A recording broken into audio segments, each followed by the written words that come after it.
options for improving productivity on non-sodic heavy soils in the low rainfall of areas of WA. Thanks, Shahin.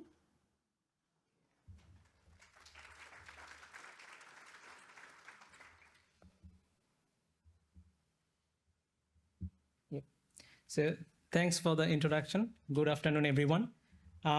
So I'll be talking about very briefly about the management options for improving productivity of non-sodic heavy soil in the low rainfall regions of WA. I am Shahin Rahman, and I'm a research scientist at DPARD, and I'm based at Meridian. So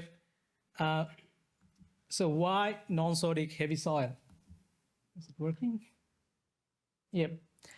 Because the topsoil of this non-sodic heavy soil can be fertile and well structured, but the subsoils are dense clay with poor structure, alkaline pH, and calcareous, which prevents root exploration for water and nutrients, which restricts the grain yield potential.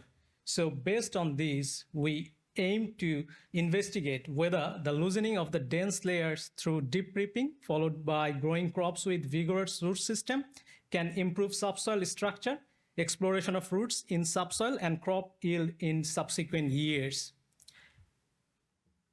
So to do that, we designed a 4-year-long trial near Bencabin when we did a strategic deep reaping using a paraplow, followed by we grew a summer crop, which was super sweet Sudan.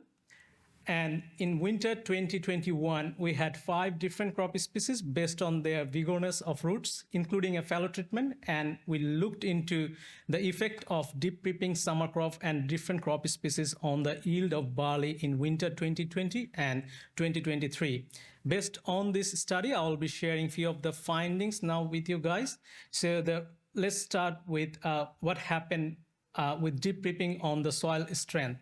So in here, on the y-axis, you can see the depth, and on the x-axis, the soil resistance. So in 2021, paraplow significantly decreased soil resistance compared to without paraplow in top 20 centimeter and only 30 to 40 centimeter. What happened in the next year, there wasn't any significant impact on soil resistance of paraplowing in the subsoil layers, which means there was improvement in soil resistance, which was short term. So what about the effect of paraplowing and summer crop on the yield of the crop? So in this figure on the y-axis, you can see the yield, which is ton per hectare. And the blue is representing no reaping, green bar is representing deep reaping, gray and yellow is a summer crop without and with reaping. So in the year of 2021, 2022, and 2023, deep reaping and summer crop had no impact on the yield. It is important to note that like 2023 was extremely dry and we didn't have any impact on yield of any treatments in that year. So the next question is, what about the different crop species? So the crop species following canola, chickpea, and fallow significantly increased crop yield compared to vetch plus oat and continuous barley. So now let's discuss what was affecting the yield, what factors. So why there wasn't any yield difference following deep reaping? So one of the reasons could be the subsoil strength. There was an improvement, but it was short-term and limited root growth in the subsoil layers.